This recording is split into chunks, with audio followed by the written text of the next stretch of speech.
Discover Rajasthan के YouTube channel में आप सभी का स्वागत है। अपने पशु परिचर भर्ती से संबंधित बी पार्ट से संबंधित जो क्लासें चल रही थी, जिसमें अपनों ने कल पशु आहार से संबंधित अपनों ने जो क्लास की थी उसमें अपनों ने उसका एक पार्ट कर लिया। आज उसका सेकंड पार्ट लेके आए हैं। सेकंड पार्ट में अपने अलग अलग पशुओं के जो अलग अलग आहार है, जैसे गाय भैंस को किस प्रकार का आहार या कितना आहार चाहिए, भेड़ को कितना, बकरी को कितना, और जो सूअर है उसमें सूअर का भी आहार, इसमें अलग अलग आहार कैसे कैसे किस प्रकार के आहार कितनी कितनी मात्रा में चाहिए उसके बारे में अपने पढ़ेंगे। तो अपने सबसे पहले देखते हैं कि गाय और भैंस को किस प्रकार का आहार चाहिए। जो गाय और भैंस का आहार है जो वो बॉडी वेट के अनुसार होता है, मतलब कि जो जिसका मतलब कि जितना भार होता है भार के अनुसार पर ये आहार दिया जाता है। ठीक है, इसमें सबसे पहले अपने गाय और भैंस का जो आहार है वो पढ़ लेते हैं। अगर इसमें जो उनका बॉडी वेट है, जो 400 केजी बॉडी है उसका वेट है, तो उनको 318 ग्राम डीसीएम और टीडीएन कितना देना पड़ेगा, 3.33 केजी टीडीएन। अब अपने देख लेते हैं टीडीएन क्या होता है। टीडीएन किसे कहते हैं, टीडीएन किसे कहा जाता है, टीडीएन कहते हैं टोटल डाइजेस्टेबल न्यूट्रिशन, मतलब कि कुल पचने योग्य जो तत्व पोषक तत्व होते हैं, कुल पचने योग्य पोषक तत्व, मतलब कि जो पोषक तत्व जो पच जाते हैं उन्हें कहते हैं टीडीएन। और डीसीएम किसे कहते हैं, डीसीएम कहते हैं डाई कैल्शियम फास्फोट। डीसीएम किसे कहते हैं, डाई कैल्शियम फास्फोट को क्या कहते हैं, डीसीएम। डीसीएम डीसीएम कहते हैं डीसीएम बराबर die calcium phosphate. Die calcium phosphate को क्या कहा जाता है, डीसीएम कहा जाता है। उसके बाद अपने देख लेते हैं आपने क्या कर रहे थे। सबसे पहले बॉडी वेट के अनुसार 400 किलो बॉडी वेट है अगर गाय या भैंस का, तो उसे डीसीएम कितना है, 318 ग्राम, और टीडीएन चाहिए 3.33 केजी। ये किलोग्राम में और ये ग्राम में है। अगर उसका वजन 450 केजी है तो उसे 341 ग्राम क्या चाहिए, डाई कैल्शियम क्लोरा फास्फेट, और 3.42 केजी टीडीएन चाहिए। ठीक है, अगर 500 है तो उसको 364 ग्राम तो डीसीपी चाहिए। डीसीपी होता है डाई कैल्शियम फास्फेट, ये डीसीपी है, सॉरी यहाँ पर अपनों ने गलती कर दी है, डीसीपी है, इतने ग्राम चाहिए। और टीडीएन कितना चाहिए, 3.70 केजी चाहिए। अगर उनका बॉडी वेट 550 केजी है तो 381 ग्राम तो चाहिए डीसीपी डाई कैल्शियम फास्फेट, और टीडीएन टीडीएन कितना चाहिए, 3.86 केजी।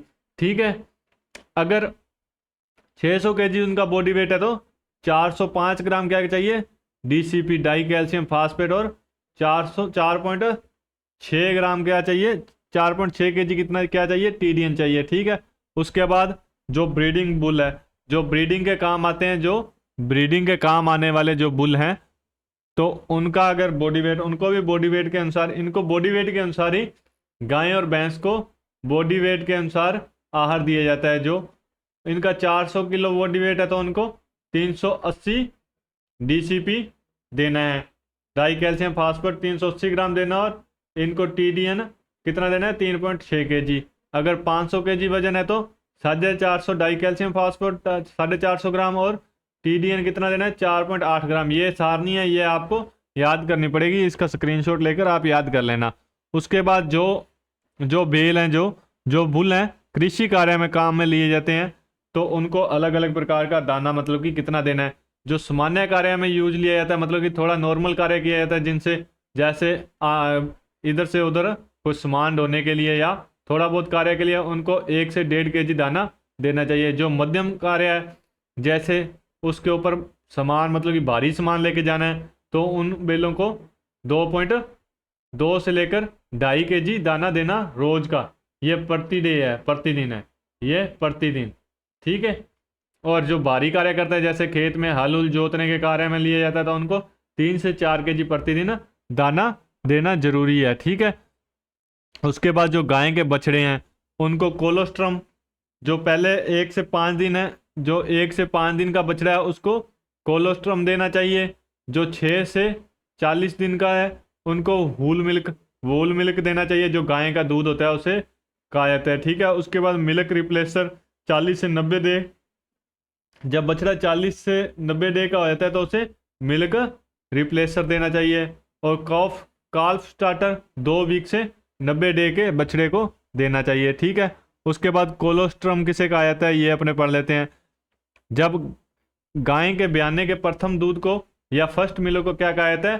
कोलोस्ट्रम कहा जाता है, जिसे खींस भी कहते हैं, अपने खींस भी कहते हैं, ठीक है, खींस भी कहा जाता है, ठीक है। कोलोस्ट्रम कहा जाता है उससे जो गाय के प्रथम दूध को कोलोस्ट्रम कहा जाता है। नवजात बच्चे को कोलोस्ट्रम 1 से 5 दिन तक पिलाया जाता है, 1 से लेकर 5 दिन तक कोलोस्ट्रम पिलाया जाता है, ठीक है।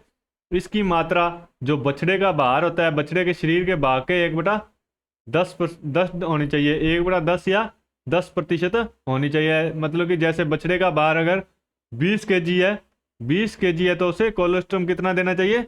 2 kg पिलाना चाहिए, ठीक है। 1/10 या 10% पिलाना चाहिए। कोलोस्ट्रम के क्या क्या फायदे हैं ये अपने देख लेते हैं कि कोलोस्ट्रम किस लिए जरूरी है, क्यों पिलाना चाहिए।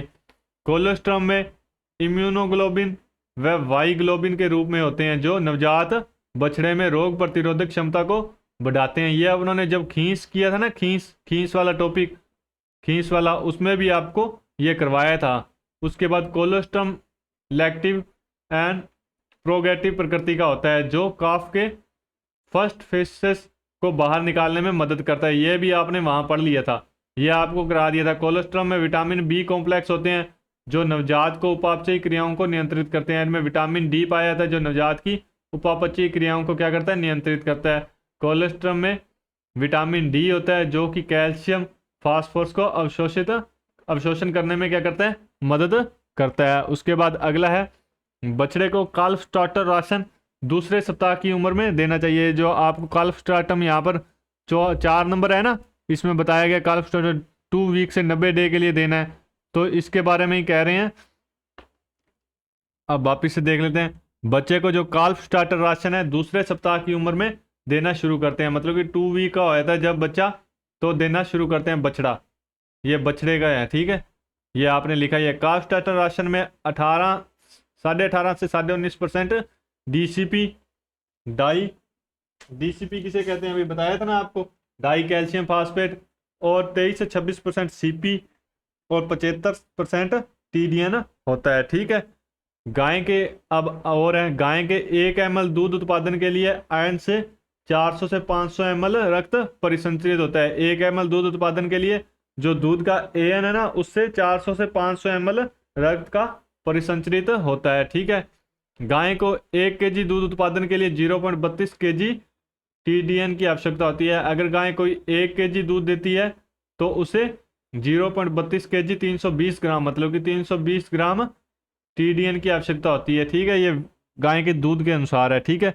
उसके बाद अब अपना आगे है भेड़ों का आहार। भेड़ों को क्या क्या आहार देना चाहिए? सबसे पहले अपने भेड़ों के आहार में क्या कहते हैं? क्रीप फीडिंग किसे कहते हैं?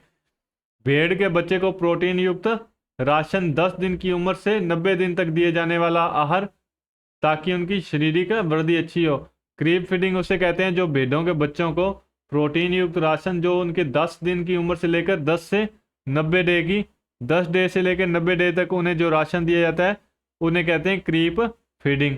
भेड़ के बच्चे को 10 दिन से वेनिंग तक अच्छी गुणवत्ता वाले फलीदार चारे के साथ 50 से 100 ग्राम कंसंट्रेट मिक्सचर नमक व मिनरल दोनों में मिलाकर देना चाहिए। ये कंसंट्रेट मिक्सचर किसे कहते हैं? ये दाने को कहते हैं। किसे कहते हैं? दाना। ये जो कि अपने आगे अपने जब चारा के बारे में पढ़ेंगे ना, तो वहां पर अपने दाने के बारे में पढ़ेंगे कि कंसंट्रेट मिक्सचर किसे कहा जाता है, ठीक है। उसके बाद आगे है प्रजनन हेतु पोषण। जो भेड़ है जो प्रजनन के लिए यूज में होती है उसके लिए क्या क्या चाहिए? भेड़ को प्रजनन के 3 से 4 सप्ताह पूर्व उसे एक विशेष प्रकार का राशन देते हैं। जो भेड़ प्रजनन के लिए लेके जाते हैं उसे एक विशेष प्रकार का राशन देते हैं भेड़ की प्रजनन क्षमता उससे, ताकि उससे क्या हो सके? भेड़ की प्रजनन क्षमता बढ़ सके और अंडाशय में एक से ज्यादा पुटिकाएं परिपक्व हो। एक से ज्यादा पुटिकाएं परिपक्व हो ताकि भेड़ के प्रति प्रसव एक से ज्यादा बच्चे पैदा हो, अधिक बच्चे पैदा हो। इस राशन को क्या कहा जाता है? फ्लशिंग कहा जाता है। जो फ्लशिंग किसे कहते हैं? ऐसे राशन को कहते हैं जो एक विशेष प्रकार का राशन होता है जिससे भेड़ की प्रजनन क्षमता बढ़े और उनके अंडाशय में एक से ज्यादा पुटिकाएं परिपक्व हो, ताकि एक प्रसव में वो एक से ज्यादा बच्चे पैदा करें या उत्पन्न कर सके। ठीक है, यह राशन इस राशन क्या होता है, 250 ग्राम कंसंट्रेट होता है, मतलब कि दाना होता है, दाना जिसमें अलग अलग दाने होते हैं, उनको मिक्सचर करके बनाया जाता है। ठीक है, या 500 ग्राम अच्छे गुणवत्ता की घास, 500 ग्राम अच्छे गुणवत्ता की घास भेड़ को प्रतिदिन या 3 से 4 सप्ताह पूर्व प्रजनन से 3 से 4 सप्ताह पूर्व 250 ग्राम उन्हें दाना देना होता है, और 500 ग्राम अच्छे गुणवत्ता की घास भेड़ को देनी होती है प्रतिदिन। ठीक है, मेढे जो प्रजनन हेतु काम में लिए जाते हैं, जो परिपक्व भेड़ के जो होते हैं, जिसे मेढे कहा जाता है, जो नर भेड़ होती है उसे मेढे कहा जाता है। जो उनके लिए क्या यूज किया जाता है, उन्हें 8 सप्ताह पूर्व विशेष प्रकार का राशन देते हैं, जिन्हें प्रजनन राशन या ब्रीडिंग राशन कहा जाता है। उन्हें 8 सप्ताह पूर्व भी, मतलब कि जब प्रजनन करना है उससे 8 सप्ताह पूर्व, मतलब 2 महीने पहले उनको खिलाना शुरू कर देते हैं, जिसे ब्रीडिंग राशन कहा जाता है। यदि खुला चारागाह उपलब्ध नहीं है तो भेड़ को 300 से 400 ग्राम कंसनट्रेट मिक्सचर प्रतिदिन सूखे चारे के साथ दे। सूखे चारा में मतलब क्या आता है, भेड़ के सूखे चारे में नीरा आता है, नीरे में क्या दे, 300 से 400 ग्राम दाना देना होता है, जो अगर अपने को खुला चारागाह नहीं है। उसके बाद है स्ट्रीमिंग अप, किसे कहा जाता है, स्ट्रीमिंग अप। गर्भकाल के अंतिम आधे समय में विशेष दाना मिक्सचर देना स्ट्रीमिंग अप कहलाता है। जो जब गर्भकाल होता है उसके अंतिम आधे समय में जो मिक्सचर देना होता है विशेष प्रकार का, उसे कहते हैं स्ट्रीमिंग अप। ये जो मिक्सचर है 500 से 250 ग्राम प्रतिदिन 8 से 9 घंटे चारागाह चरने के बाद दिया जाता है। ये मिक्सचर भी दाने का होता है, दाना होता है जो उसका मिक्सचर होता है। इसमें अलग अलग दानों की मात्रा होती है, जिससे प्रोटीन, विटामिन, मिनरल सब कुछ भेड़ को जो भी है उन्हें मिल सके। और भेड़ के जन्म पर स्वस्थ मेमने का वजन कितना होता है, 2 से 3 केजी होना चाहिए। ये आप याद रखना, जो जन्म होता है जब, उसमें मेमने का वजन कितना होना चाहिए, 2 से 3 केजी होना चाहिए, तभी वह स्वस्थ माना जाएगा। उसके बाद अपने देख लेते हैं बकरियों का राशन।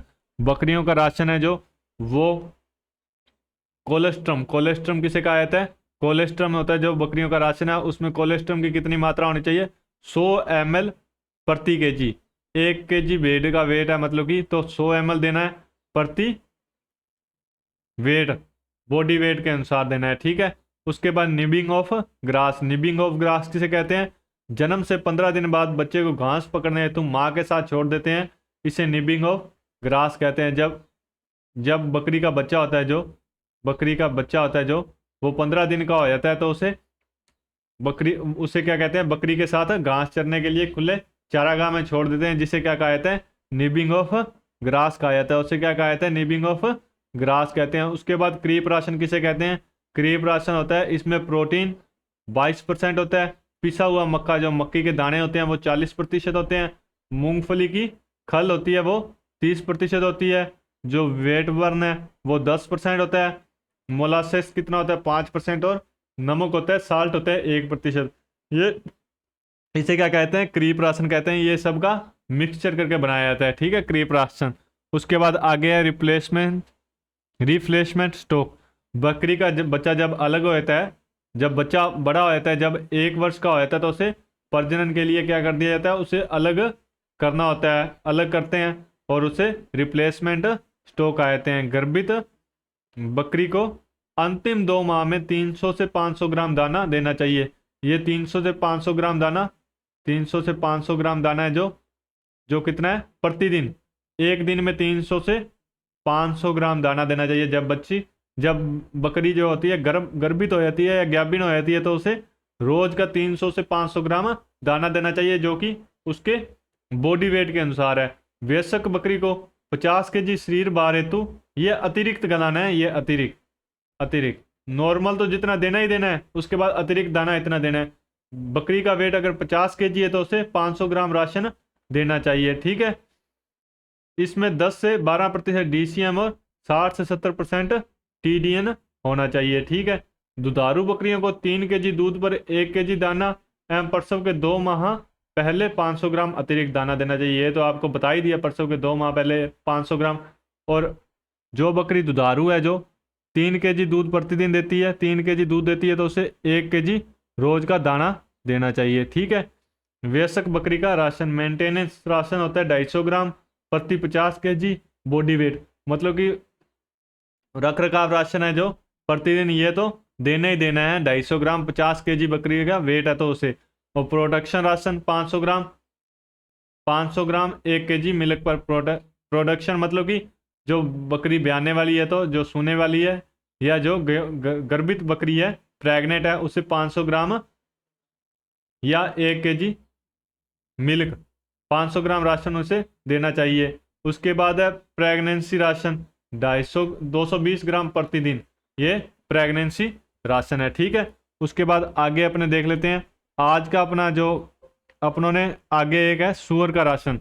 उसके बाद कौन सा है, सूअर को क्या क्या राशन देना चाहिए। सूअर के राशन में क्या होना चाहिए, सूअर होता है उसमें 16% प्रोटीन होना चाहिए। जो सूअर को अपने राशन दे रहे हैं उसमें क्या होना चाहिए, 16% प्रोटीन होना जरूरी है। 7 से 10 डेज या 2 केजी बाहर तक। जब सूअर का वजन कितना है, 7 से लेकर 10 दिन का सूअर या 2 केजी वजन है, या 2 केजी वजन है तो उसे क्या कहेंगे, उसे क्रीप फीडिंग देनी होगी। उसे क्या देनी होगी, क्रीप फीडिंग। उसके बाद विनिंग कब देंगे, 20 केजी बाहर तक स्किल्ड मिल्क, इसे ग्रोवर राशन भी कहते हैं। मतलब कि ये दूध पीता है जो माँ का 20 केजी बाहर तक, इसे ग्रोवर राशन भी कहते हैं। उसके बाद 35, जब वो 35 से 70 केजी का होता है तो उसे फिनिशर राशन कहते हैं। ठीक है, अब फ्रोइंग राशन किसे कहते हैं, फ्रोइंग राशन ये भी सूअर के ही है। प्रसव से 4 से 15 दिन पहले, प्रसव के थोड़े दिन बाद व्हीट ब्रान गेहूं का चापड़ देना फ्रोइंग राशन कहलाता है। जब सूअर प्रेग्नेंट होता है और उसके जब बच्चा होने वाला होता है तो उससे 4 से 15 दिन पहले और उसके थोड़े दिन बाद व्हीट ब्रान या गेहूं का चापड़ देना होता है, जिसे फ्रोइंग राशन कहते हैं। और ये अपना जो कि आहार से संबंधित जो अपना टॉपिक था जो कि आज खत्म हो गया है। डिस्कवर राजस्थान के यूट्यूब चैनल से जुड़ने के लिए आप सभी का धन्यवाद। अगली क्लास जल्दी लेकर हाजिर होंगे। Thank you.